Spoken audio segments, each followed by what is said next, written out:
Hello everyone, this is श्रुति और आप सभी का स्वागत है study with Shruti Gupta channel में।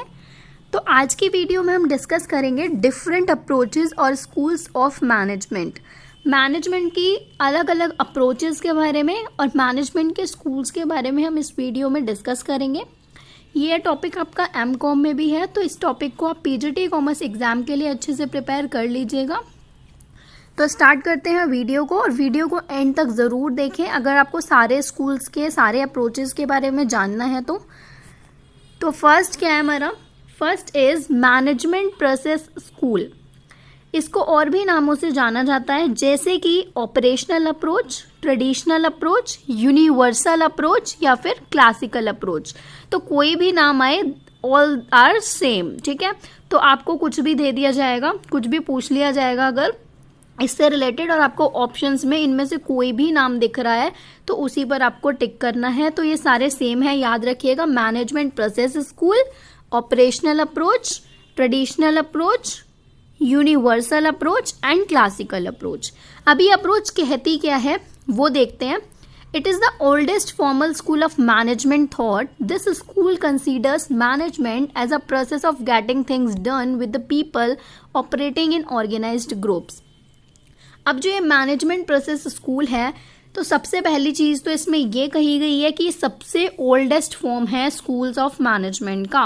मतलब सबसे फर्स्ट फॉर्म जो बनी थी वो यही थी, मैनेजमेंट प्रोसेस स्कूल। और ये जो स्कूल है ये क्या कंसीडर करता है कि मैनेजमेंट एक ऐसा प्रोसेस है जिसमें लोगों से काम कराया जाता है इन ऑर्गेनाइज्ड ग्रुप्स। मतलब डिफरेंट ग्रुप्स बना दिए जाते हैं, सिस्टमैटिक और ऑर्गेनाइज्ड ग्रुप्स होते हैं वो, और उनमें लोगों से काम कराया जाता है। As per this school management principles are of universal application. अब जैसे कि आपने मैनेजमेंट के प्रिंसिपल्स पढ़े थे, तो मैनेजमेंट प्रिंसिपल्स क्या होते हैं? यूनिवर्सल होते हैं। यूनिवर्सल मतलब हर तरह के ऑर्गेनाइजेशन में, हर तरह की मैनेजमेंट में वो अप्लाई किए जा सकते हैं।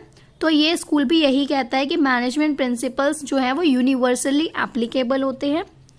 Henry Fayol is known as the father of this school. ये इंपॉर्टेंट है, आपको याद रखना है कि मैनेजमेंट प्रोसेस स्कूल का जो फॉर्मेशन किया था वो किसने किया था? हेनरी फेयोल ने।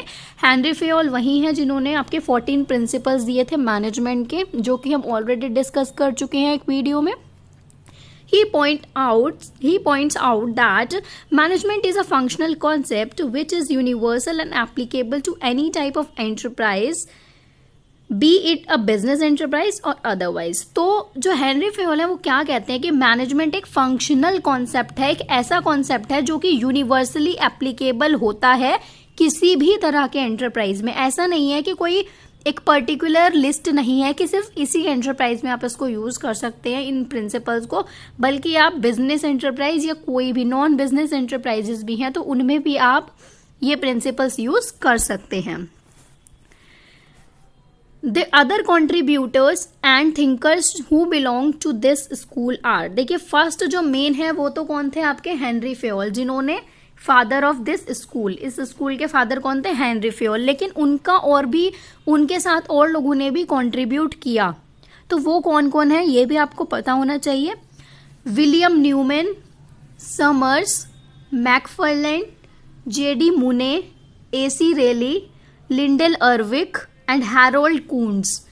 ये सब कौन थे? ये और अदर कॉन्ट्रीब्यूटर्स थे जिन्होंने प्रोसेस ऑफ मैनेजमेंट इस वाले स्कूल के अंदर कंट्रीब्यूट किया। 3 areas of study that can be grouped under the classical school are. अब इसमें 3 एरियाज पर फोकस किया गया बेसिकली इस स्कूल में। कौन कौन से एरियाज हैं? साइंटिफिक मैनेजमेंट, एडमिनिस्ट्रेटिव मैनेजमेंट और ब्यूरोक्रेटिक मैनेजमेंट। अब इनके बारे में देखेंगे। फर्स्ट है आपका साइंटिफिक मैनेजमेंट। जैसा कि आप पढ़ चुके हैं साइंटिफिक प्रिंसिपल्स, किसने दिए थे साइंटिफिक प्रिंसिपल्स? एफ.डब्ल्यू. टेलर ने। तो ऑब्वियसली ये जो साइंटिफिक मैनेजमेंट जो इस स्कूल के अंदर है, इसके थिंकर कौन हुए? एफ.डब्ल्यू. टेलर। तो in the last 19th century scientific management was introduced in an attempt to create a mental revolution in the workplace.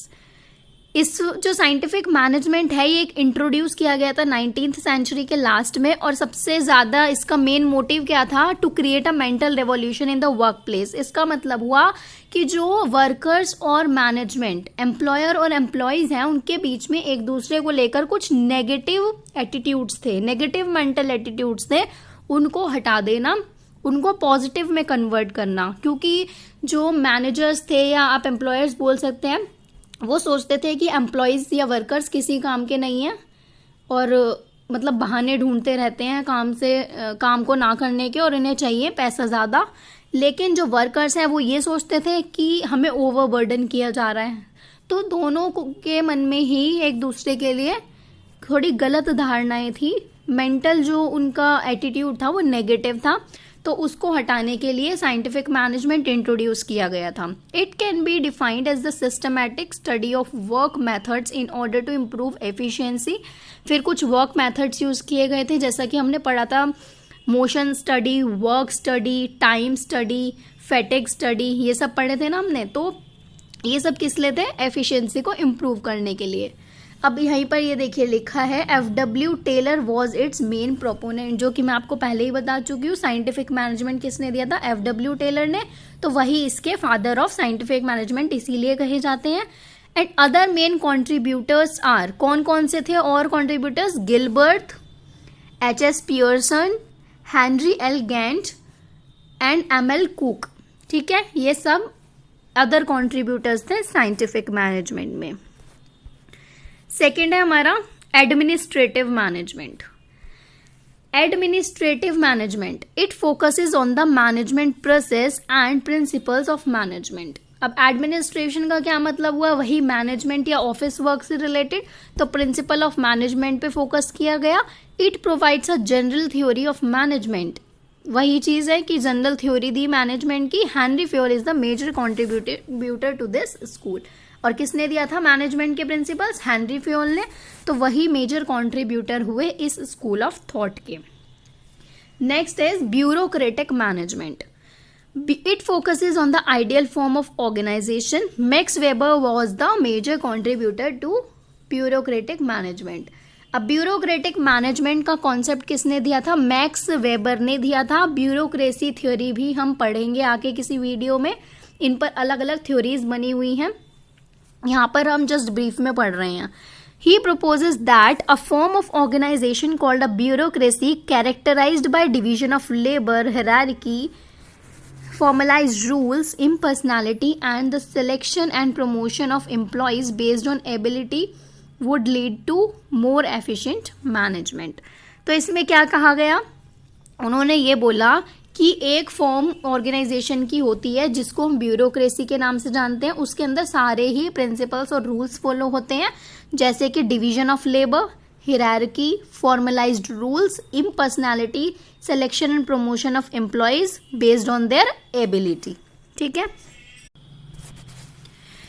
Max Weber also contended that managers' authority in an organization should be based on tradition or charisma, but on the position held by managers in the organizational hierarchy। और हाँ, ये important point है कि max weber ने क्या कहा कि जो मैनेजर्स की अथॉरिटी मतलब पावर, जो मैनेजर्स के हाथ में जो भी पावर है वो किसी ट्रेडिशन के ऊपर बेस्ड नहीं होनी चाहिए। मतलब ऐसा नहीं होना चाहिए कि ट्रेडिशन चल रहा है तो जी कैसे भी यूज करो उस अथॉरिटी को, नहीं, किसी भी ट्रेडिशन पर बेस्ड नहीं होना चाहिए, बल्कि किस पर बेस्ड होना चाहिए, on the position held by managers. Managers की जो पोजीशन है, एक्चुअल पोजीशन जो है ऑर्गेनाइजेशन में, उस पर बेस्ड होना चाहिए। ओके, अब नेक्स्ट स्कूल ऑफ मैनेजमेंट हमारा आता है द एम्पिरिकल स्कूल और the management by customs school. ये दोनों नाम है इसके, एम्पिरिकल स्कूल और मैनेजमेंट बाय कस्टम स्कूल। अब ये स्कूल ऑफ थॉट क्या कहता है, this approach considers the management as the study of experience. अब जैसे कि आपने पहले ही वर्ड से आप भाप सकते हैं एक्सपीरियंस, तो यानी कि एम्पिरिकल एजुकेशन, एम्पेरिकल स्कूल आपके एक्सपीरियंसेस पर बेस्ड होता है। इसमें हम एक्सपीरियंसेस की स्टडी करते हैं, followed by efforts to learn from the experience, कि लोग जो भी सीखते हैं मैनेजमेंट के अंदर भी लोग जो सीखते हैं वो अपने एक्सपीरियंसेस से सीखते हैं। अगर आप कोई रूल भी फॉलो कर रहे हैं, आप कोई प्रिंसिपल भी अप्लाई कर रहे हैं, तो फर्स्ट टाइम आप उसको एक्सपीरियंस करेंगे, अगर वो सूट करता है देन आप उसको आगे आगे और भी अप्लाई करते जाएंगे, तो वो एक्सपीरियंस पर बेस्ड हो गया। It believes that by analyzing the experiences of successful managers or the mistakes of poor managers, we can learn about applying the most effective management techniques. ये विश्वास किया जाता है इस स्कूल ऑफ थॉट के अंदर कि अगर हम सक्सेसफुल मैनेजर्स के एक्सपीरियंसेस को देखें और जो मैनेजर्स थोड़े नीचे, मतलब जिनका थोड़ा लेवल कम है या पुअर मैनेजर्स आप बोल सकते हैं उनको, उनकी मिस्टेक्स को देखें तो हम बहुत कुछ सीख सकते हैं और सीखने के बाद फिर हम मोस्ट इफेक्टिवली मैनेजमेंट टेक्निक्स को अप्लाई कर सकते हैं। This school recommends case studies for drawing general conclusion and forming the principles. इस स्कूल ऑफ थॉट में क्या कहा जाता है, केस स्टडीज मतलब जनरल कंक्लूजन पर आप पहुंचेंगे, कैसे पहुंचेंगे, by your experience. The main contributors of this approach, अब इस अप्रोच में मेन कॉन्ट्रीब्यूटर्स कौन कौन से हैं, Ernest Dale, Mooney, and Reiley, Urwick, the Harvard business school and American management association, जिसको आप AMA भी बोलते हैं। ये कॉन्ट्रीब्यूटर्स हैं मेनली इस एम्पिरिकल स्कूल के, right. Move on to the next school of thought and the third is the human relations approach. अब इसके भी कुछ नाम हैं, जैसे ह्यूमन बिहेवियर स्कूल, लीडरशिप और बिहेवियरल साइंस अप्रोच। अब जो ये ह्यूमन रिलेशंस अप्रोच है ये दी थी एल्टन मायो ने, ठीक है, और ये बहुत इंपॉर्टेंट है। हॉथॉर्न एक्सपेरिमेंट था एक, उन्होंने किया था एल्टन मायो ने। वो हॉथॉर्न एक्सपेरिमेंट में डिटेल्ड वीडियो बनाऊंगी उसके ऊपर, ताकि आप लोग अच्छे से समझ सकें उस एक्सपेरिमेंट को भी। तो यहाँ पर इस वाली ह्यूमन रिलेशंस अप्रोच में क्या कहा गया, this is based on the psychological factors causing a change in the human behavior in organized groups under the given situation। अब इस फॉर्म ऑफ ऑर्गेनाइजेशन, इस फॉर्म ऑफ अप्रोच के अंदर ह्यूमन के बिहेवियर के बारे में पढ़ा गया बेसिकली, कि डिफरेंट सिचुएशंस में ह्यूमन का बिहेवियर क्या होगा। It advocates that management involves getting things done through people and management must be centered on interpersonal relations। तो वही चीज कहा गया कि अगर आप ऑर्गेनाइज्ड ग्रुप्स में रखें बहुत सारे लोगों को, तो उनका एक दूसरे के लिए क्या बिहेवियर होगा, कैसे इंटरपर्सनल रिलेशंस उनके होंगे। तो मेन कॉन्ट्रीब्यूटर्स कौन है इनके, एल्टन मायो तो सबसे मेन है इसमें, क्योंकि एल्टन मायो को क्या बोला जाता है, फादर ऑफ ह्यूमन रिलेशंस या फादर ऑफ ह्यूमन बिहेवियर, ये बात आप याद रखिएगा। और अदर कॉन्ट्रीब्यूटर्स थे रॉबर्ट ओवन और रोथेलिस बर्गर, ठीक है। नेक्स्ट आता है fourth, the social system school और सोशल बिहेवियर स्कूल। अब जैसा कि आप नाम से समझ सकते हैं, सोशल सिस्टम स्कूल या सोशल बिहेवियर स्कूल, तो ये किससे रिलेटेड होगा, सोशल चीजों से रिलेटेड, सोसाइटी से रिलेटेड। तो it is closely related to the human behaviour और human relations school of thought, ये उसी का एक्सटेंशन है। बट इसमें क्या होता है, मैनेजमेंट को एज अ सोशल सिस्टम देखा जाता है, मैनेजमेंट को पूरा सोशली लिया जाता है, और जो इसको एक ऐसा सिस्टम कहा गया है जो कि कल्चरल इंटरपर्सनल रिलेशनशिप्स पर बेस्ड है। These can be formal organisation relationships और any kind of human relationships, formal भी हो सकती है, इनफॉर्मल भी हो सकती है। This approach to management, being heavily sociological in nature, does what the study of sociology does। वही चीज इसमें बताई गई है कि ये अप्रोच उस पर बेस्ड है, जैसे कि सोशियोलॉजी आप पढ़ते हैं तो सोशियोलॉजी पर की स्टडी पर जो चीज बेस्ड है वही इस फॉर्म ऑफ अप्रोच में बेस्ड है। The focus of this school of thought is on the study of the organisation as a cooperative and collaborative system. अब एक सिस्टम अप्रोच इसको अगर बोला गया है, सोशल सिस्टम अप्रोच, तो क्या होगा, सोसाइटी एज अ होल देखी जा रही है, तो क्या होगा, कॉपरेशन भी होगा और कोलैबोरेटिव सिस्टम भी कहा जाएगा, बिकॉज सब लोग मिलकर टीम वर्क में काम कर रहे हैं। The social system is a unit और entity consisting of various social subsystems called groups. तो इसमें ये चीज बताई गई है कि सोशल सिस्टम क्या हो गया, एक यूनिट हो गई, एक ऐसी एंटिटी हो गई ऑफ वेरियस सोशल सबसिस्टम्स जिनको हम ग्रुप्स बोलते हैं, मतलब वही टीम वर्क, उसके लिए क्या होता है, ग्रुप्स बनाए जाते हैं। The father of this school is Chester Barnard, याद रखिएगा नाम, father of this school is Chester Barnard, who developed the theory of corporation, उन्होंने कॉपरेशन की थ्योरी भी दी, किसने, चेस्टर बर्नार्ड ने।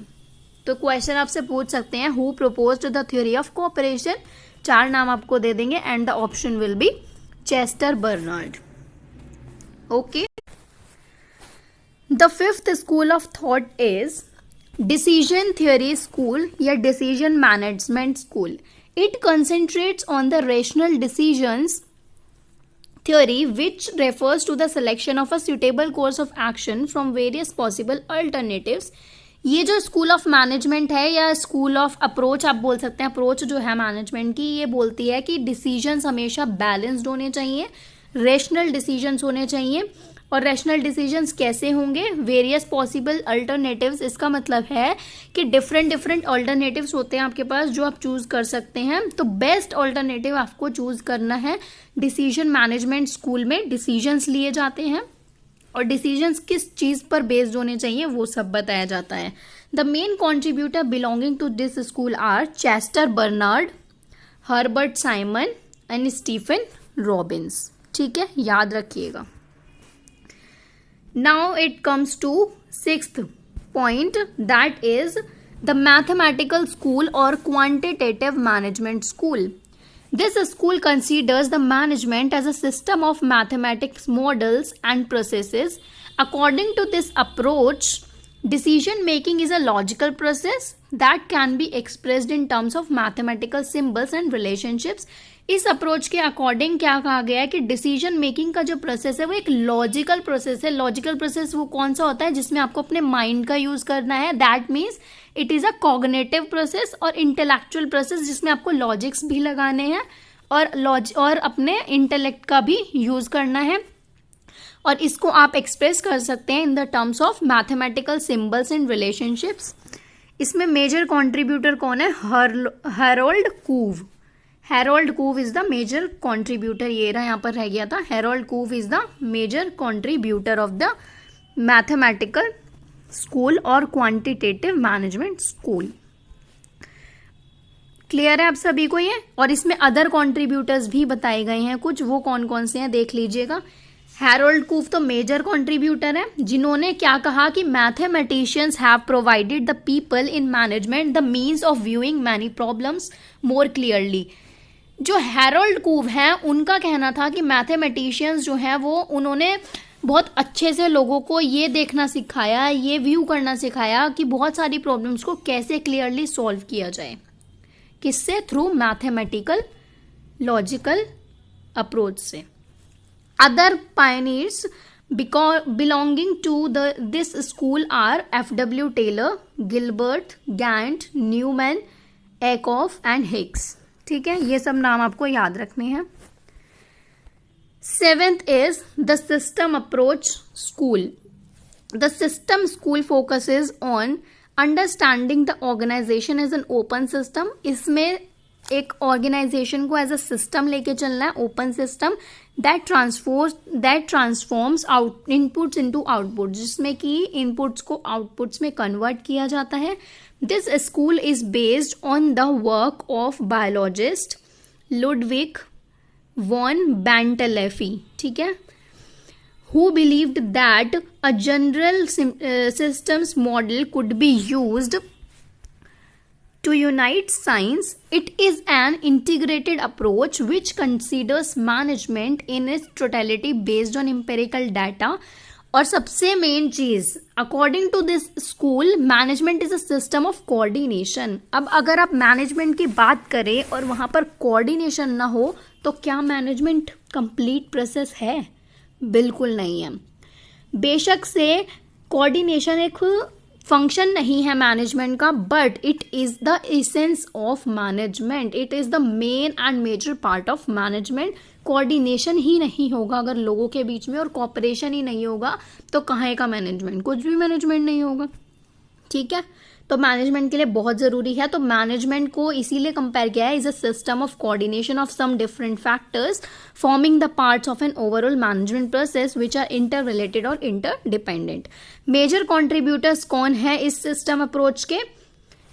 Kenneth Boulding, Johnson, F.E. Kast, J.E. Rosenzweig, Katz and Kahn, Forrester and C.W. Churchman.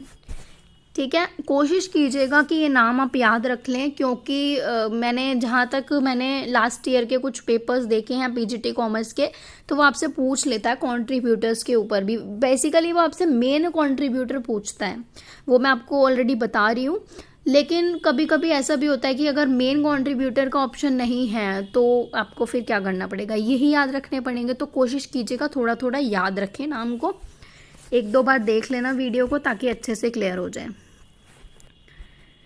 अब आता है हमारा 8th, that is the contingency school. The contingency देखिए इसका मतलब क्या होता है? सिचुएशनल। कंटिंजेंट का वैसे भी मतलब होता है सिचुएशनल। तो इसमें क्या कहा गया है? It focuses on the fact that management is a highly practice oriented and action packed discipline. The environment of organisation is very complex. जैसा कि आप ऑलरेडी जानते हैं ऑर्गेनाइजेशन का एनवायरमेंट बहुत कॉम्प्लेक्स होता है, अनसर्टेन होता है, मतलब कुछ नहीं पता होता कब क्या चीज हो जाए। एवर चेंजिंग एंड डाइवर्स, हमेशा चेंज होता रहता है और बहुत डाइवर्स होता है। तो इसमें यही चीज बताई गई है कि जो कंटिंजेंसी स्कूल का मतलब है कि अगर आपके सामने कोई ऐसी सिचुएशन क्रिएट हो जाए, कोई भी ऐसी सिचुएशन क्रिएट हो जाए तो आप क्या करेंगे?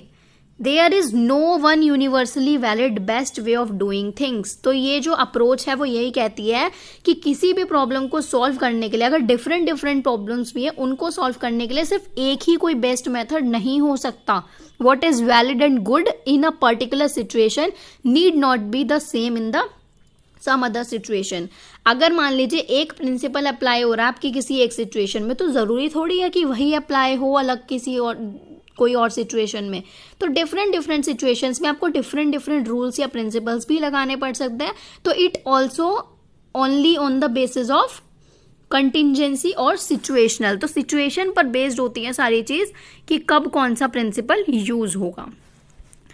The contingency school originated in 1960s में ये बना। A few of the major contributors are John Woodward, Paul Lawrence, J Lorsch and Fred Fiedler among many others. और भी बहुत सारे होंगे लेकिन मेन जो कॉन्ट्रीब्यूटर्स हैं वो ये 4 हैं। नेक्स्ट है हमारा 9th school of thought, total quality management, जिसको आप TQM भी बोलते हैं। और इससे कई बार क्वेश्चंस आए हैं, मैंने 2-3 क्वेश्चन पेपर्स में देखे, एक एक क्वेश्चन आया है हर बारी, तो इसको थोड़ा सा पढ़ लेना। TQM is a philosophy or approach to management that focuses on managing the entire organization to deliver quality goods and services to the customers. This approach of management was implemented in Japan after World War II and was a major factor of their economic renaissance. Okay. तो अब ये total quality management क्या कहता है? अब आप quality word से समझ सकते हैं।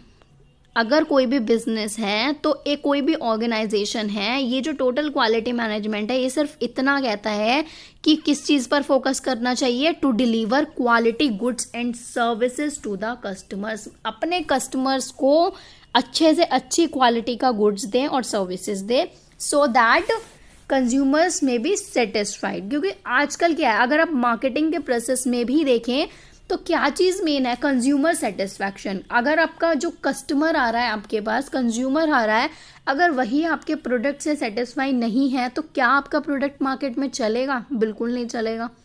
तो इसलिए टोटल क्वालिटी मैनेजमेंट का प्रोसेस बनाया गया और मैनेजमेंट में भी ये इंक्लूड है टोटल क्वालिटी मैनेजमेंट।